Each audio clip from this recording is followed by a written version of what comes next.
ជីវ៉ាបង្ហាញរឿងហួសចិត្តពេលជួយនាយភូដំបងព្រោះតែ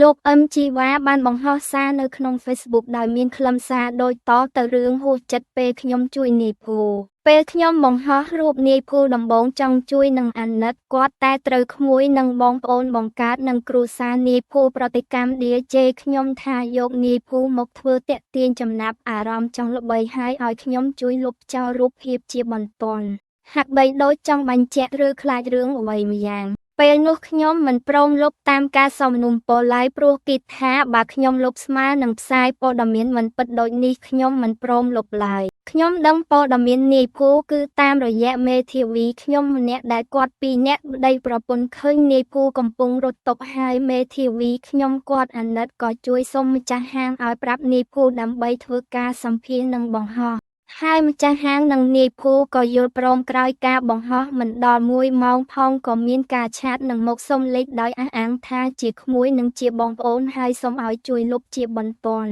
តែខ្ញុំឆ្លើយទៅវិញថាអត់លុបទេព្រោះមិនមែនជាអនិច្ចជនដែលត្រូវសុំច្បាប់ឬការអនុញ្ញាតពីអាណាព្យាបាលព្រោះនាយភូធំហើយតែសាមីខ្លួនអនុញ្ញាតគឺគ្រប់គ្រាន់ហើយអ្វីដែលជាលទ្ធផលក្រោយពីការបង្ហោះនាយភូមកក៏មានបងប្អូនព័ត៌មាននិងសិល្បករអ្នកលក់អនឡាញមកសុំទីតាំងជាបន្តរបន្ទាប់ហើយនាយភូក៏រកប្រាក់ចំណូលបានបន្ថែមក្រៅពីបរិយាថ្មីជាអ្នករត់តុបពេលនាយភូកំពុងរកចំណូលបានខ្លះជាងមុនដូចមិនទាន់ឃើញក្មួយឬគ្រួសារមកប្រតិកម្មផុសឌៀលឌៀមដាមដល់ជីវ៉ាទៀតសោះពេលខ្លះត្រូវចាំថាយើងជួយគេអស់លុយខ្លួនឯងដោយអាណិតសិល្បៈចង់ឲ្យគាត់ងើបឡើងវិញមានលុយចាយតែត្រូវបានមនុស្សខ្លះមកមើលងាយទឹកចិត្តយើងទៅវិញមកដល់ពេលនេះខ្ញុំសប្បាយចិត្តទោះបីខ្ញុំមិនមែនបងប្អូននាយភូនៅក្រោយពេលបង្ហោះនាយភូហើយគឺមានក្រុមហ៊ុនផលិតផលនិងសប្បុរសជនជួយនាយភូ